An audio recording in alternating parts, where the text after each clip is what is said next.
This is Time Signatures with Jim Ervin, a podcast and radio program presented by the Capital Area Blues Society in Lansing, Michigan. Driving up and down these Michigan roads, yeah. And now, here he is, your host, Jim Ervin. Baby, I'm home. Well, thank you so much, Parker. I'm Jim Ervin, and this is Time Signatures. I am pleased to be coming to you today with my very special guest. He is a 2012 Blues Music Award winner, a 2012 Living Blues Award winner for Most Outstanding Musician in the Horn category, a 2013 International Songwriting Competition winner, and the 2016 and 2017 BMA winner for Best Horn. Elvin Bishop once said he's a fantastic sax player. Music City Blues News declared he is a party on a platter, and Chris Spector of Midwest Records called him an unreconstructed badass to the bone. His new album, Grease to Gravy, is out now and soon on vinyl from what I'm hearing. Ladies and gentlemen, it gives me great pleasure to welcome Terry Hanck to Time Signatures. How are you, sir? I'm good, Jim. Good to be here. Man, I appreciate your time, and you are so much fun, man. I was listening to that new album, and All right. I couldn't help but smile. I was just having so much fun with it. That's people are enjoying it, and one of the things I hear is it makes them feel good. Yes, sir. Yes, sir. We're going to get back to it and talk a little bit more about that in a bit here, but I want to break the ice with you just a little bit here. Talk about your earliest memories of music, would you please? Ooh. Well, it's always, I think it's always been there, you know. I heard, you know, like just hearing music in the house when I was a little kid. My dad was a band leader in Chicago, Okay. and later then a music contractor. And so I'd hear him arranging on the piano. He used to do that, arrange. And then when I was a kid, a few records I remember I remember hearing the Mills Brothers, you know, records of them. And my mom liked Eartha Kitt. So I remember hearing that. It's like, Okay. but for me, you know, and then so when I was little, it was the Great American Songbook, which was what you heard on the radio, what my parents listened to. They were, you know, they both grew up in Chicago. They were not country, you know, so I didn't hear country music till later. You know, I heard that on my own later on. But they listened to like Great American Songbook and that kind of stuff. So that's what I heard. Yeah. And then when rock and roll kind of hit the white audience, you know, in about 55, 56, 57, that era. Then of course, the stuff coming out, even though I didn't know it was coming out of New Orleans, you know, Fats Domino but the same band actually was played on the Little Richard albums too, those early Imperial ones, or Little Richard was Specialty and Fats was Imperial, but they were both coming out of that Cosimo Matassa studios, and it was the same musicians, you know, Okay. horn players and everything on all that stuff. So I like that. All the early rock and roll, you know, as a kid, that's what I liked, you know. And then coming out of also you heard, you know, doo-wop and R&B, which was rock and roll too, Yes, that's what they, you know, call it. So all that stuff I liked. I like the rockabilly, the real, you know, I like the real hardcore hoodlum stuff, rockabilly, you know, Gene Vincent and the Blue Caps and stuff like that. Yeah. Nice.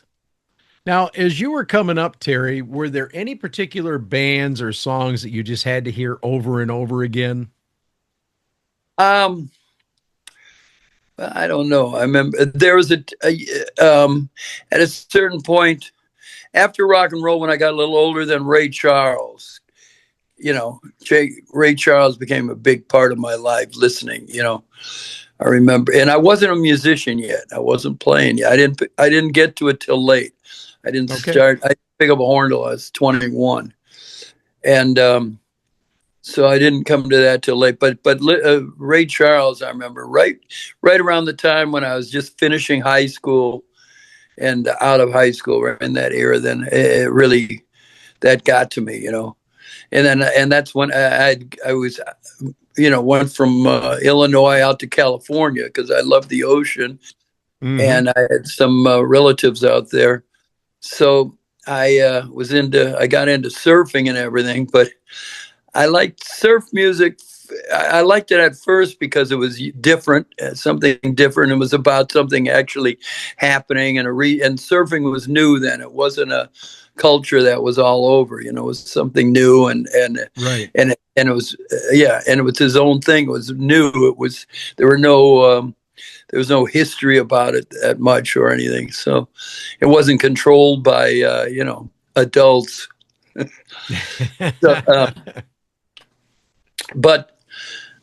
so I like that but then I kind of, after about a year, I not so much with the surfing music, Okay. And then, and it was Ray Charles. Same thing, when the British invasion happened, I liked that. I really, at first, I didn't really care about him. I was wondering why everybody was jumping on that bandwagon, Mm-hmm. I kind of felt betrayed. Like, what? We have all this great music here. Why are they jumping on that? But now I appreciate it. I realize when you realize how hard it is to really do. Oh yeah, yeah. I want to ask you though, because you came from Chicago and you left. What year did you leave to go to California? Like 60. I was started going out there 62, 63. And so I was going on and off all the way till I permanently moved there in 67. Exactly. I know the Chicago thing was going on real big, and my friends were all into that. Yeah. And then when I got out to California and when I first started playing, I wanted to be an avant-garde jazz player without knowing anything. I wanted to go from Z without learning ABC. But after a couple of years, I got that out of my system. And then it was blues, and I got together with some people in Southern California, cats that were in the blues, and started doing that. And I'm going, everything I loved was in Chicago, and here I am out in California. Yeah, well, and I want to ask you because you just missed Musselwhite and Bishop and Bloomfield and Butterfield and all these guys. Sure. Yeah, and I knew about them because I had friends that knew them. Mike Bloomfield was from the town right next to where I grew up. Yeah, so I knew his cousin. I knew people that knew him through the Old Town School of Folk, and I remember seeing those guys like in, somewhere between 65 and 60, 66. So before they broke out.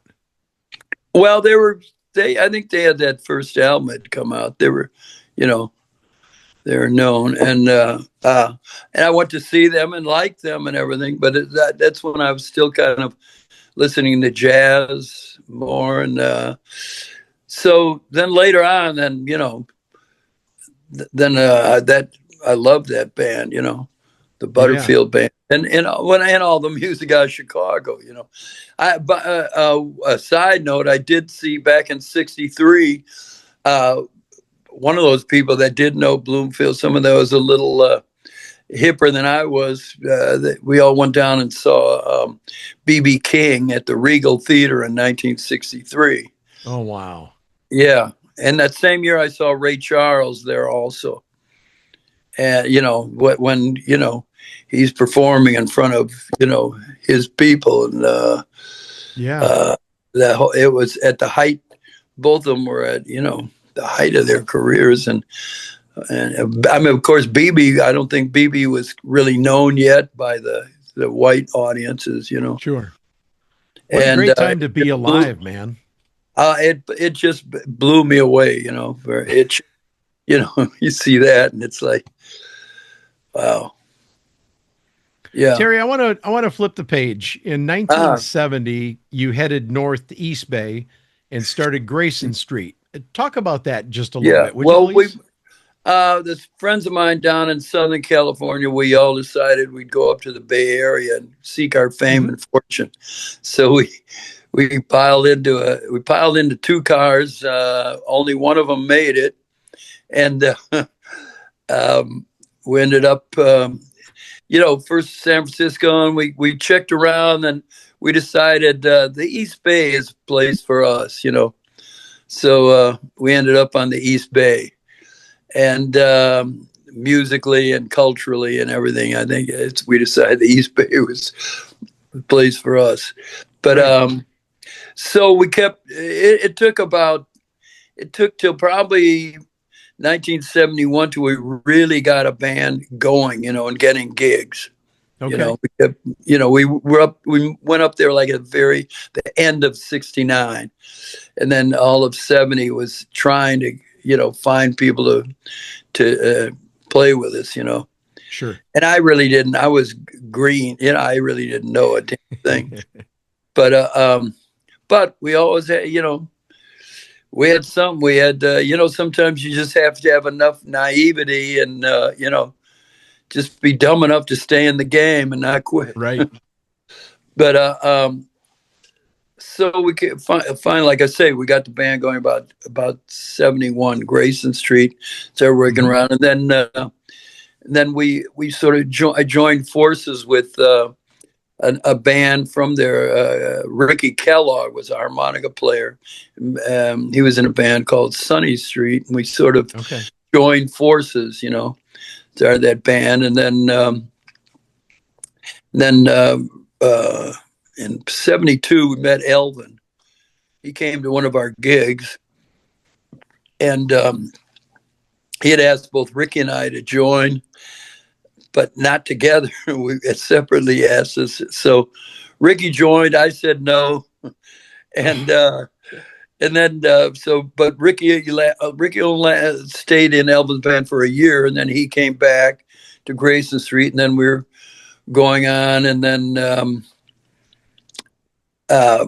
pretty soon, we're getting nowhere, and I mean, not nowhere. It was good. We were what I call it. We were like a AAA farm team, I think. Okay. All right. Band. We'd have people going up into Tower of Power and Santana, and then later Ricky went with Canned Heat, and so in that regard, it's like we were a AAA, like a farm team, and so.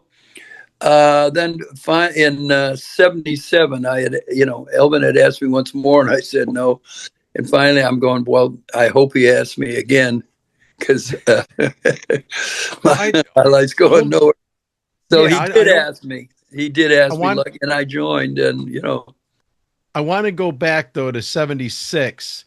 Yeah. When he brought you in for the album project, Struttin My Stuff, which ultimately included the iconic Fooled Around and Fell in Love. Yeah.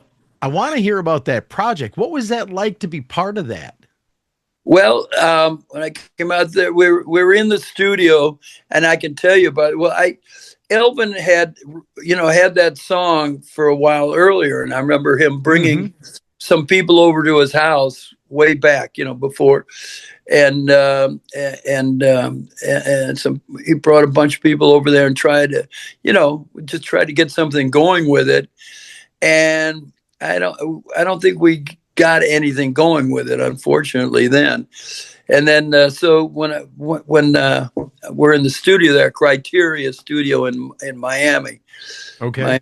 And so we're there, and they had the track laid down, and then Elvin tried to sing it, and then he didn't like the way he sang it. So Mickey was in the band, Mickey Thomas. And so Mickey came in and sang it, and it was like, that's it, because Mickey just killed it, and I think, well, the rest is history. He sang it and sang like an angel, and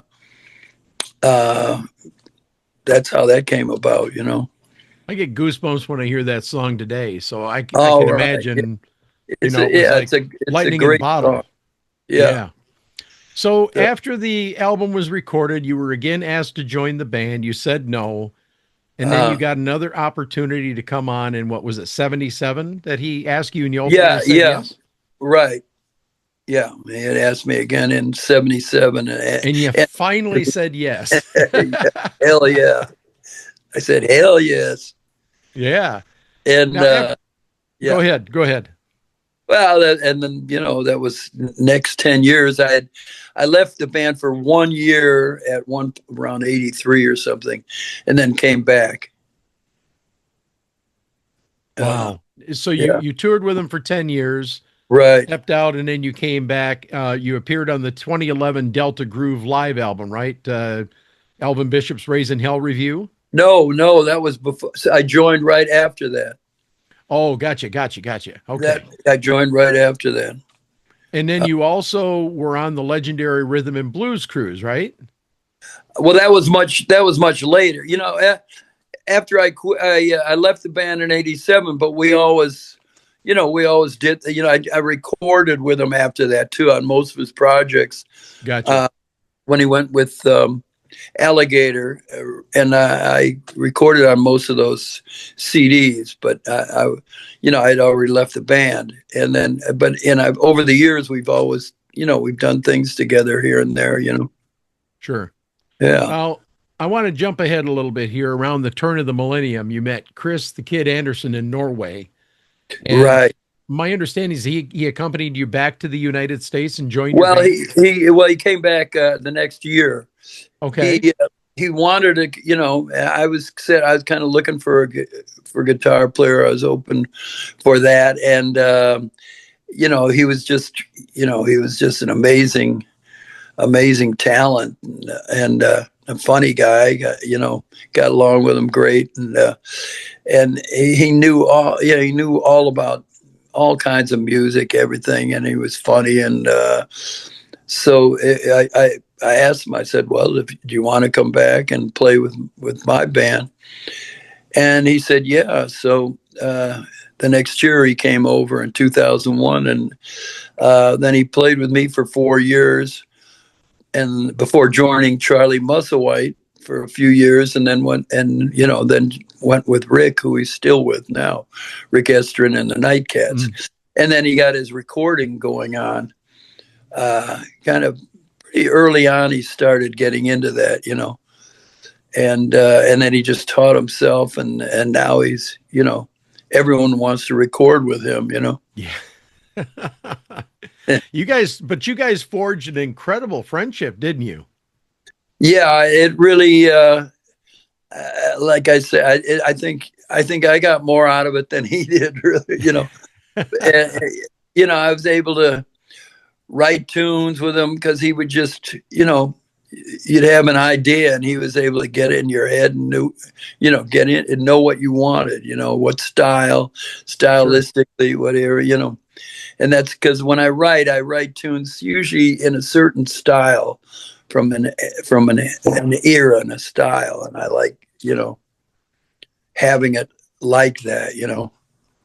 Right. Yeah. Well, speaking of albums, we got to talk about Grease to Gravy, Terry. This one All right. it really seems to me like you're just out there having a good time. I mean, that's the way it comes across. Well, that's good. That's good. It's. I think it's really resonating with people. I think And, so, yeah. uh, so really, it was just really the motivation was, well, I haven't had anything out for 6 years. I'm starting to drop off the map. I better put something out. And so it was really a couple of years of getting in the studio when I could, because I live in Florida now, and the studios and Chris and everybody, they're in California, but I'm out Okay. here. I'm out here now. I mean, I'm out here half the year. I come out and work pretty much all summer, Okay. and but we really didn't have that much getting into this. He was so busy, and he's in so much demand that it's hard for me to get in the studio much. And so, but we were able to put things together, and then and then Chris is just, the kid's able to, he can take something and then mix it, put it together, and make it work. Yeah, absolutely. But it seems like with so many musicians in your general age group, you're at a point in your life where you don't really have anything more to prove, that you're just out there creating the music the way you want. And that's got to Right. be a wonderful feeling for you, doesn't it? Well, yeah, I think it's almost always been that way with me, because I kind of, by the time I started really recording, was after the whole album thing was done.